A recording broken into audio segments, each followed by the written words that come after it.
Now it's time to put this all together.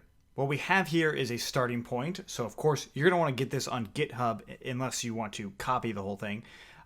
This is what we're starting with. We're starting with some names, some amounts, and a message, right? So what we want to do here is we're going to loop through all the names, and also we're going to loop through all the amounts, and then we're going to format the message accordingly and basically print out that message and essentially send it to somebody. So the first thing that we want to do is we want to adjust our message to be formatted. Right now, it's not in a way that can be formatted because we don't have the variables that we've just talked about. So in this case, I would want to change hi there to hi name, right? And then then we go through here, we would want to change maybe this date to date, and then the purchase total to sum total, and I'll say total, right? So 3 things that we're kind of changing here. So we now have a kind of standard message that we can use for all of these different names. So now what we're going to do is define make messages. So we're making this sort of function that's going to take in names and amounts. So we'll say names and amounts. And this function, we want to return back a list of formatted messages. So I'll just say messages equals to an empty list. And then we'll do if the length of the names is equal to the length of the amounts. So this is kind of important. I do challenge you to break this, but if these aren't the same, right? If they aren't the same length, then what we're about to do will probably break. And I'll explain where it'll break once it would happen. And I'll even show you how it will break. So we're going to say I is equal to 0. I'll explain that in a second too, but hopefully you already know this. We'll do for name and names. So here I'm iterating through the keyword parameter, not these up here. So I'll say default names and default amounts to not get those confused. So for name and names, first off, we want to actually format this message. So let's just format it based off of the name. So I'll just say message equals to the formatted message, or I'll say unformatted, or UNF message equals to UNF message dot format, and then I'll just say name equals to name. Right? I can continue to format the other items too, so I could say date equals to some date, and then I could say total equals to some amount. So let's just do 129 or whatever, 99. So now I have this message. I can also print out this message. So I'll just call this actually new MSG instead of message. So new message and new message. There we go. So we now have this function and it should work. So let's actually check it out. And I'll just say make messages. And now it's going to be default names as the first argument, and then default amounts as the second one, because first, second. Okay, so now that we've got this, let's go ahead and test it. I'm going to copy this entire thing and we're going to bring it into Python. So I'm going to go ahead and exit it out and then go back into Python 3, paste those things in, and there we go. So it actually did format everything as we see. So it says, hi, Justin. Thank you for the purchase on some date. Just as a reminder, the total was $129.99. Well, that's not what we want. We want today's date, and we want their actual total based off of these positions, right? And that's where this I is going to come in. So in each loop, we're going to adjust the position of where it should be. So the first thing, let's go ahead and put the total, and I'm just going to use default amounts, or excuse me, amounts that's being passed as the parameter. And I'm going to come in here, and I'm going to pass in I.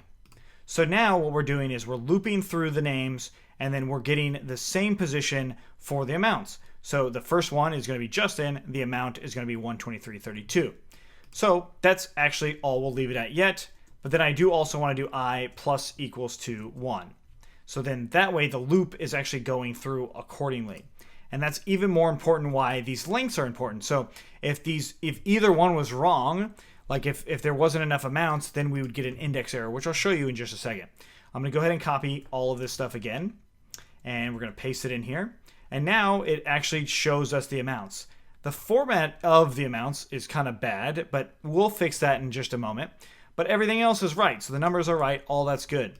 So let's actually take off one of these numbers. I'm going to just get rid of that last number there. I'm going to go ahead and copy this. And I'm also going to get rid of this if statement. So I'm going to tab this back. So notice I got rid of that if statement and I tabbed all of this stuff back. Otherwise I'd get a spacing error. I'm going to copy everything and come in here. And now I get this list index out of range. So all of them, except for the very last name, which is Whitney, actually don't show up, right? All of them except for the very last name. And that's because these lists are not the same size. Now, if I bring back in the if statement, I'm going to come in here. Now it doesn't make any of the messages.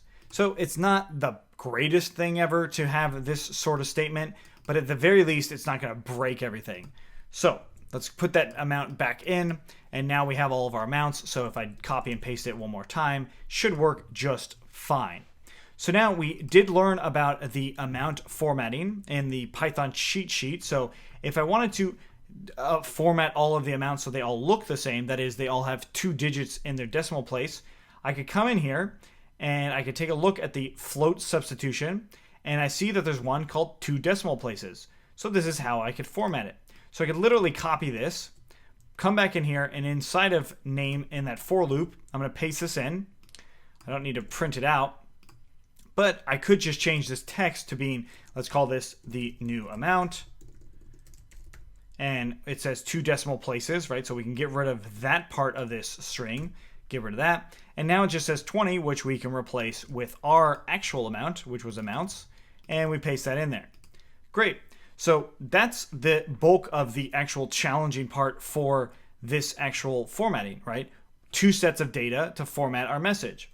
Of course, we can test this out, copy it, paste it in here, and now what we see is the amounts actually change based on the positions that they're in. Pretty cool. Now, the next part is actually updating this date. Now, of course, you could have another list of dates, but instead, I'm just going to say today, because I'm acting like this message is being created for purchases that were done today, now, soon, around this time.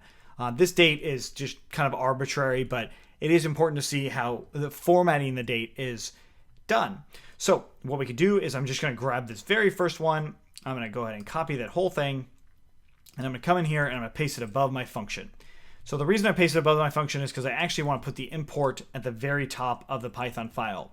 This is actually a best practice type of thing to do, is whenever you import another module, which I'll explain what that is later, but whenever you import something, you're going to want to have it right at the top of Python or the file that you're working in.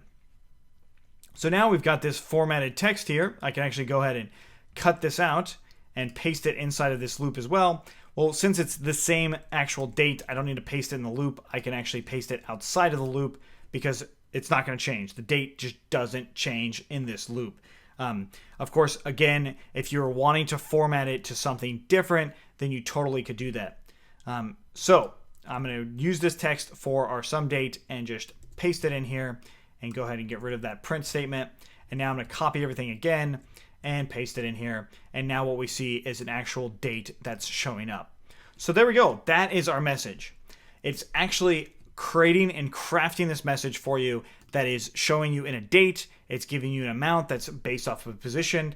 And we do have spelling errors. That happens, whatever. But one thing I do want to leave you with and challenge you to do is we have some capitalization errors, and we also might not want to put the exclamation point, or we might want to have a different one for each person.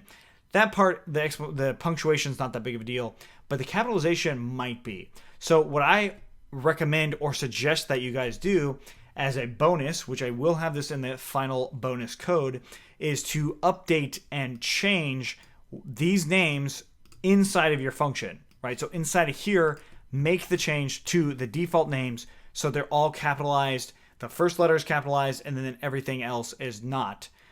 So like as if you were calling someone by their name. Right now, they're not like that.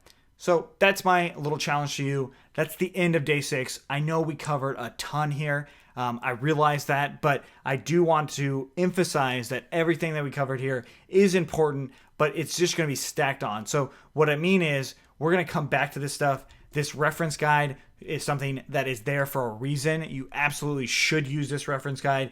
Don't try and memorize these things. Just go back to the reference guide. Over time, they will start to sink in. The main part of all of this is understanding how to use it in context. So when you need to use it. So this example that we did, this function that we built, is an example of when you might actually use all of this stuff in context. Like if you were sending out a message that had to deal with a variety of things of data, this is exactly what you would do, which is really cool that now you can actually build a function. And you notice how simple it is where we started and where we're at now. It's not really that big of a deal. Okay, cool. So if you guys have any questions on this, let us know in the comments below. Thanks for watching. We hope to see you tomorrow.